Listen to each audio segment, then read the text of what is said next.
Well, Tom, I have been thinking about cybersecurity and most specifically the SEC's new proposals, cybersecurity disclosure. For those of you who have not yet seen this, the proposal was put out in about March. It is out for comment for 60 days. I think we're already halfway through that comment. This is Tom Fox. Welcome to Compliance Into the Weeds, a podcast where, with my good friend and colleague Matt Kelly, we take a deep dive into a compliance topic. Matt Kelly is on assignment this week, so we take things a little bit different direction, where we have more of a roundtable discussion led by Matt on the recent Securities and Exchange Commission's proposed rules regarding disclosure of cybersecurity breaches. Well, Tom, I have been thinking about cybersecurity and most specifically the SEC's new proposals, cybersecurity disclosure. For those of you who have not yet seen this, the proposal was put out in about March. It is out for comment for 60 days. I think we're already halfway through that comment. Number two, what did the SEC actually propose? So in a nutshell, those two different types of things.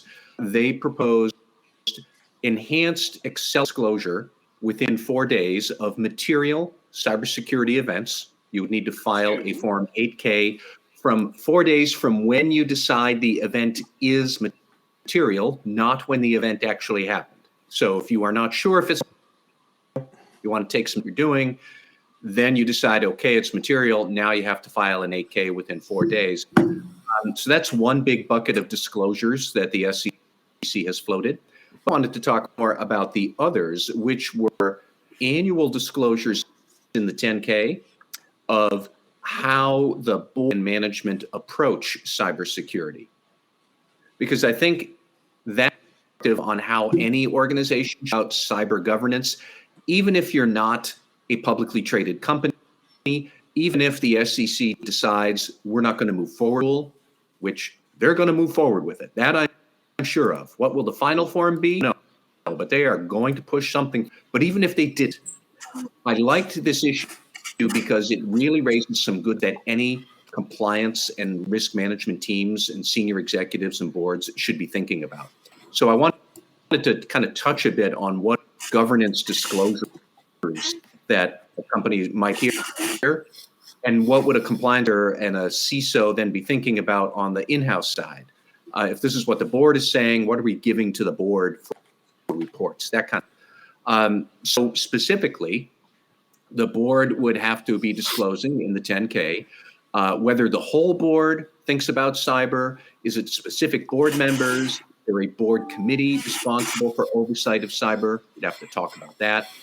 You'd have to talk about the processes by which is informed about cybersecurity risks, who is reporting to the board, how often, is it every board meeting, is it only when there's an incident, is it just some sort of casual, informal presentation from time to time, whether and how the board or its committee, how you consider cyber risk as part of business strategy and risk management and oversight. Then you would also need to think about management role in cyber. So certain management positions or in-house committees that are responsible for measuring cyber risk and monitoring it. Do you have a designated CISO? Who does that CISO do on the org chart?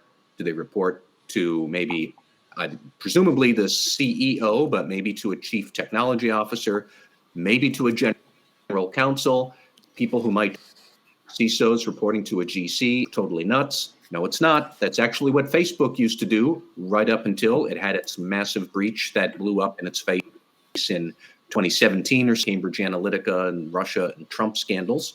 But before all of that, CISO reported in general counsel at Facebook. How often does management report on cyber issues to the board? Things like that. So there's a lot there.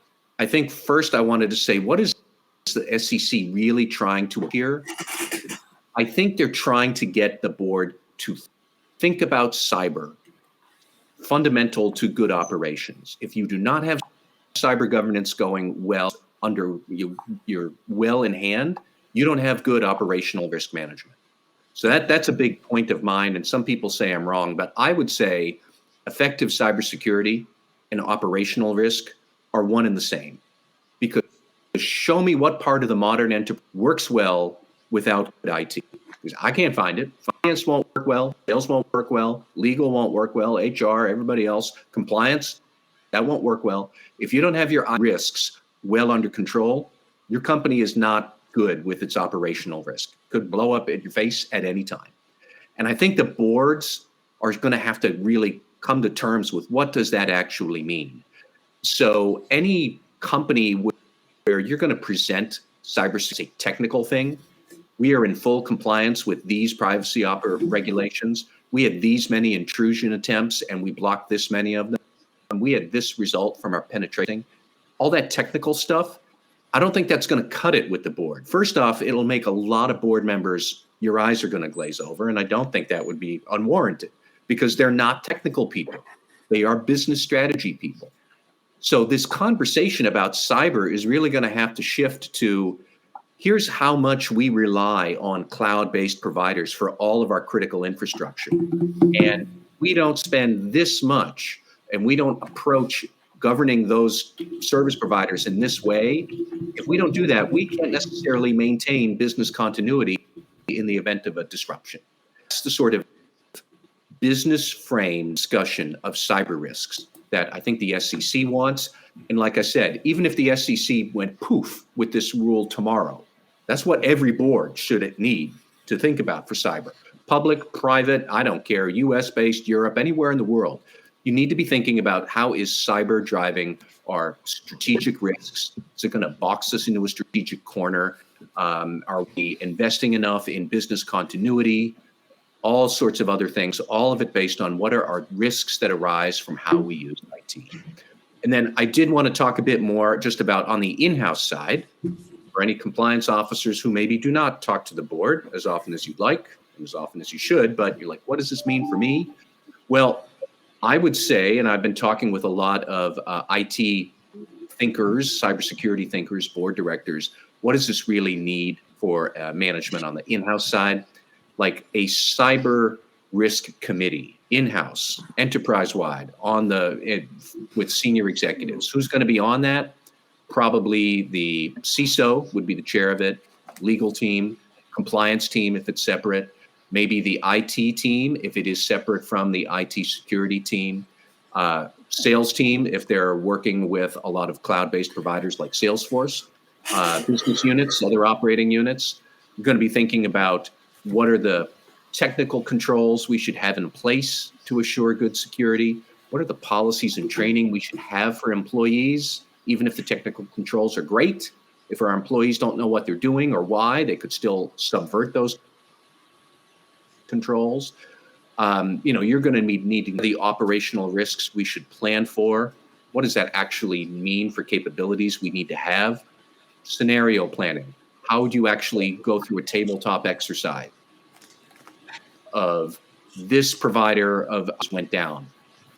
This provider got hit by a ransomware attack. This operation unit over here is non-functional for 3. What is the business continuity issues you have to think through? Who are those third-party providers that we have? How did we find them? What is the onboarding for them? Have we documented that they have strong cybersecurity? Have we collected that all so we can analyze it or present it to others? That's the sort of stuff that we need to be thinking about for cyber. So it's intriguing to me, and I'm almost done, because I think that compliance is not going to run a lot of this, but this will not be able to run well without compliance being buddy-buddy with the CISO, because they're going to be thinking about operational risks, and you have to be whispering in their ear about, well, here's the other regulatory compliance risks we have, GDPR, or HIPAA, for the Gramm-Leach-Bliley Act. And this is my concerns are going to have to manifest as policies and procedures and internal controls we have to put in place, business continuity or not. And then the two of you and others have to get together with a game plan of what are we going to present to the board this quarter to talk about our ITs and how they're shaping our business strategy and the options we have. So there's a lot there, and I'm actually very glad that SEC has put that out there. I look forward to whatever kind of final rule they're going to put forward. But like I said, even if there were no final rule, this is stuff everybody needs to be thinking about. So they've kicked the football onto the field, and it's an important thing to look at. And that's what I had this week, or this month. Jonathan Marks, do you have a question or comment for Matt?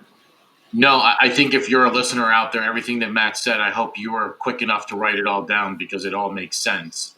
But more importantly, the one thing that Matt talked about were these tabletop exercises.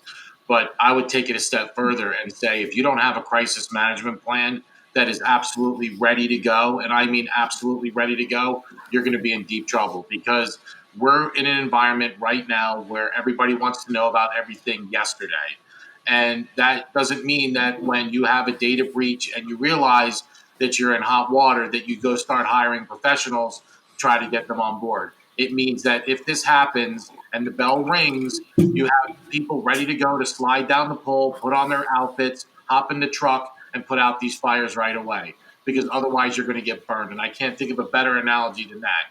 So, Matt, I totally agree with you. And then the other thing that I wanted to say was, thank you so much, SEC, for agreeing that we should notify the public if, in fact, there is a cyber breach. But if the chief audit executive or the chief compliance officer resigns, we're not going to say anything about that. Excellent point. So I have a question for you, Matt, but I want to loop Karen in, perhaps from the legal angle on this. With this SEC proposal, if some or all of it becomes SEC regulations, you think this is going to up the stakes in terms of the Delaware Supreme Court and their Caremark standard about what companies must do with serious operational risk, whether that be in compliance, whether that be in safety or health, that we've seen in some other cases? But is that now going to rise to a potential Caremark standard? Well, I certainly think that it could. And in fact, you're mentioning Caremark, but the case that comes to my mind a lot, it was the Bluebell ice creams case, where it was a food business and the board was just kind of mailing it in on food risk, where the Delaware court basically said, no, you need to roll up sleeves and get your hands dirty here. Food business, you have to really take action on food risk. And by the same token, I think that, you have the Sarbanes-Oxley Act and financial reporting risks, where every single company, you can't just sit around and wait for the CFO to tell you financial reporting risks are in hand. That's not feasible. Financial reporting is one of the core duties of what the org does. Now, if you look at the COSO framework, what are the other two? One is compliance and one is operations. And like I said, I think cybersecurity operations risk are fusing into the same thing. And maybe we're going to be at a standard where courts are going to say to every board, you can't just sit around and wait for the CISO to say IT security risk and operational risk are fine.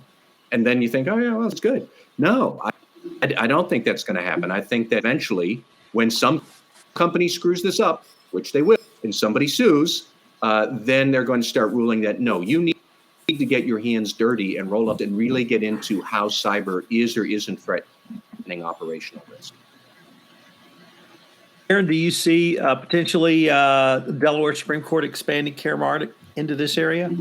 Well, I don't know if I want to necessarily go on record to say that the Delaware Supreme Court will expand Caremark, but I think there's some, I guess in effect they will, in the sense that the needle is moving toward Caremark meaning a little more than maybe we've seen it meaning. So if that's an actual expansion of the standard, maybe by inches, and I think that actually will matter. And even the case that Matt referenced, the Bluebell case, was the first sort of movement we've seen toward this idea that the board might not be completely insulated by some of the protections we're used to in the business judgment rule. And I think situations like this, particularly when the SEC requires companies to know this, to be aware of this, then there is definitely this idea that you should be on notice if there are any red flags in your company. And red flags even can be the absence maybe of something, the absence of adequate policies and procedures in case this happens. There's not going to be much grace given, I think, by either the SEC or the Delaware courts to suggest that the board is doing at least even the bare minimum or meeting the Caremark standard, which is doing more than nothing and being aware of red flags and taking steps to ensure that they are living up to their fiduciary duties of protecting the company. And we now have enough information about cyber risks and what is maybe a standard, for lack of a better word, of what should be in a cybersecurity type protocol, that the board can't ignore that. And so not doing those things certainly would raise a Caremark problem. Jonathan Marks, another comment or question? Yeah, just one more follow-up thing. Matt, you mentioned the Bluebell ice cream case and the board actually having to really get their hands dirty and dig in. I agree. I also think that if you're a board member right now, you're probably a little bit apoplectic because everybody that does ERM, God bless, everybody that does enterprise risk management probably has cyber risk as one of their key risks, and it just can't be written on paper. Tom, I remember 14, 15 years ago, Tom and I and maybe even Matt were talking about things that are just written on paper, sort of these paper tigers. Some of these ERM programs are really going to be put to the test because it's just not about putting a risk on a piece of paper and saying, oh, we've identified cyber risk as one of our key risks. You're really going to have to get your hands dirty and really understand operationally how it's going to affect your organization. And like I said, as part of that, if you don't have a crisis management plan ready to go, you're going to be in big trouble. We're going to have a quick word from our sponsor, and we'll be right back with more Compliance Into the Weeds.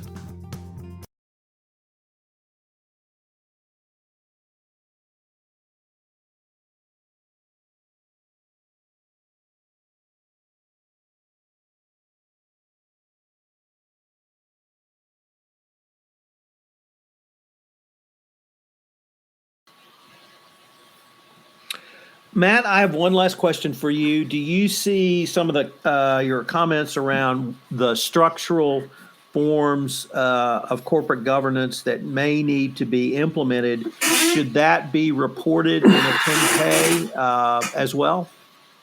I would think so. I mean, first off, this proposal raises the question that's been around for years now: should the audit committee oversee cyber? And I don't know why that question has been around for years, because the answer, I think, is just clearly no, they shouldn't. I know a lot of them do, but that doesn't mean that it's the right thing. But especially for larger businesses, I do think that the board might want to consider constituting a risk and technology committee or just a risk committee. Some other day we can talk about ESG risks and whatnot and shoehorn them in there too. But the audit committee has a day job overseeing the audit, and that is not easy. So I think that, you would not, the proposal does not say you must do that. It says, what are you doing?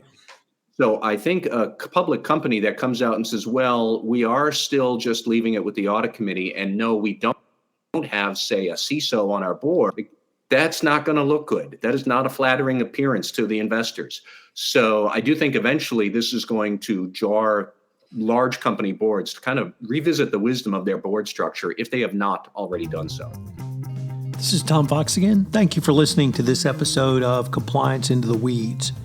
If you haven't done so, I would urge you to listen to my recent 5-part series, Taxman, on the intersection of tax and compliance. What is the intersection, and why, as a compliance officer, do you need to be aware of the tax implications around compliance? Check it out, Taxman, on the intersection of tax and compliance, on the Innovation and Compliance podcast on the Compliance Podcast Network. I hope you will join Matt and I again next week, where we return with another episode of Compliance Into the Weeds. Compliance Into the Weeds is a production of the Compliance Podcast Network.